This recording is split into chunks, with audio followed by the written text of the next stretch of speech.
तो जानते हैं आज के टॉपिक के बारे में जो आपके एग्ज़ाम के लिए जैसे कि यूपीएससी, एसएससी, रेलवे और भी अदर जो कॉम्पिटिटिव एग्जामिनेशंस हैं उनके पॉइंट ऑफ व्यू से बहुत ही इम्पोर्टेंट होने वाला है। आज हम बात करने वाले हैं भारत चाइना के जो कॉन्फ्लिक्ट्स जो बॉर्डर कॉन्फ्लिक्ट्स हो रहे हैं उनके बारे में।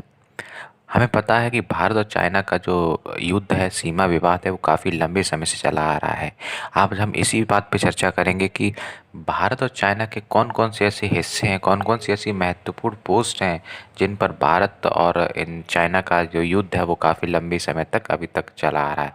तो बने रहिए हमारे साथ और हम जानते हैं कि कौन-कौन सी वो पोस्ट हैं, जिस पर हम आज बात करने वाले हैं। चलिए देखते हैं कि कौन कौन से वो क्षेत्र हैं जिन पर सीमा विवाद बना हुआ है। भारत चीन के साथ लंबी सीमा साझा करता है। ये सीमा जम्मू कश्मीर, हिमाचल प्रदेश, उत्तराखंड, सिक्किम और अरुणाचल प्रदेश से होकर गुजरती है। ये 3 सेक्टरों में बटी हुई है। पश्चिमी सेक्टर यानी कि जम्मू कश्मीर, मिडिल सेक्टर यानी कि हिमाचल प्रदेश और उत्तराखंड, पूर्वी सेक्टर यानी सिक्किम और अरुणाचल प्रदेश। भारत पश्चिमी सेक्टर में अक्साई चीन पर अपना दावा करता है, जो फिलहाल चीन के नियंत्रण में है। भारत के साथ 1962 के युद्ध के दौरान चीन ने इस पूरे इलाके पर कब्जा कर लिया था।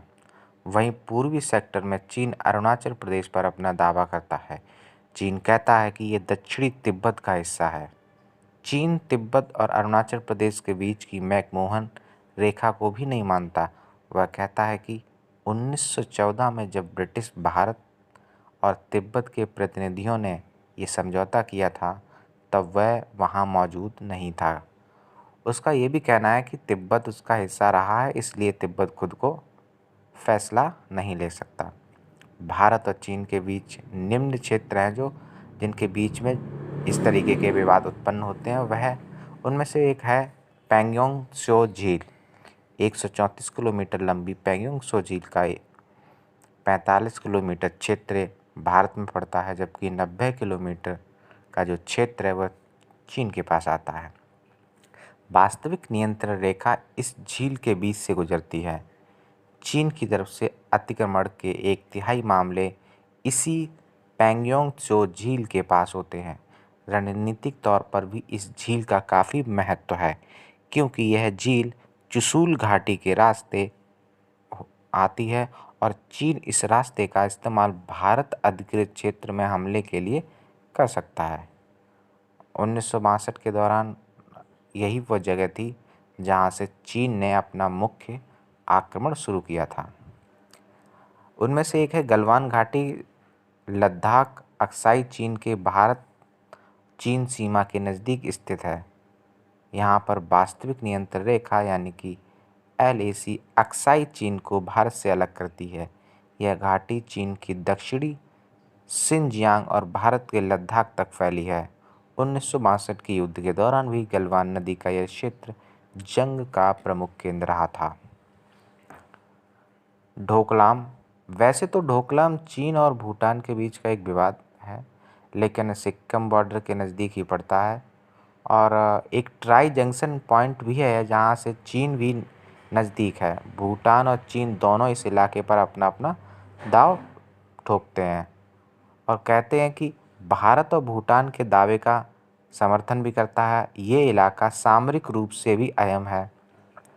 अगर चीन डोकलाम में सड़क बना लेता है तो वह भारत के ऊपर पूर्वी राज्यों को देश से जोड़ने वाली 20 किलोमीटर चौड़ी कड़ी, जिसे चिकन स्नेक पर पहुंच बना सकता है और इस कड़ी को काटकर चीन भारत के उत्तर पूर्वी राज्यों पर कब्जा करने की कोशिश कर सकता है। एक विवादित इलाका एक और है जिसका नाम है तवांग। अरुणाचल प्रदेश के तवांग इलाके पर चीन की निगाहें हमेशा से ही रही हैं। चीन तवांग को तिब्बत का हिस्सा मानता है और कहता है कि तवांग और तिब्बत में काफ़ी ज़्यादा सांस्कृतिक समानताएं हैं। तवांग बौद्धों का प्रमुख धर्मस्थल भी है, इसलिए कहा जाता है कि चीन तवांग को अपने साथ लेकर तिब्बत की तरह प्रमुख बौद्ध स्थलों पर अपनी पकड़ बनाना चाहता है। जिस प्रकार 2014 में जब ब्रिटिश भारत और तिब्बत के प्रतिनिधियों के बीच समझौता हुआ, तब अरुणाचल प्रदेश के उत्तरी हिस्से तवांग और दक्षिणी हिस्से को भारत का हिस्सा मान लिया गया था। फिर 1962 में भारत चीन के युद्ध के दौरान चीन ने तवांग पर भी कब्जा कर लिया था, लेकिन को लेकर भौगोलिक स्थिति पूरी तरह से भारत के पक्ष में है, इसलिए चीन युद्ध जीतकर भी तवांग से पीछे हट गया। उनमें से एक है नाथुला दर्रा। नाथुला हिमालय का एक पहाड़ी दर्रा है जो भारत के सिक्किम राज्य और दक्षिण तिब्बत में चुंबी घाटी को जोड़ता है। भारत की ओर से यह दर्रा सिक्किम की राजधानी गंगटोक से तकरीबन 54 किलोमीटर पूर्व में है। 1962 के भारत चीन युद्ध के बाद इसको बंद कर दिए जाने के बाद 2006 में कई बार द्विपक्षीय व्यापार समझौते के बाद इसको नाथुला को फिर से खोला गया, क्योंकि 1890 की संधि के तहत भारत और चीन के बीच नाथुला सीमा पर कोई विवाद नहीं है। इस साल 10 मई को नाथुला दर्रे के पास भारत और चीन के कई सैनिकों में झड़प हुई थी। दोस्तों, यही थे कुछ क्षेत्र जिनको मैं दोबारा से बता देता हूँ। पैंगोंग त्सो झील, गलवान घाटी, डोकलाम, तवांग और नाथुला, जिन पर भारत और चीन अक्सर आमने सामने नज़र आते हैं। ऐसी ही जुड़ी काफ़ी जानकारी के लिए हमारे साथ बने रहिए। वीडियो अच्छी लगी हो तो लाइक कीजिए, सब्सक्राइब कीजिए।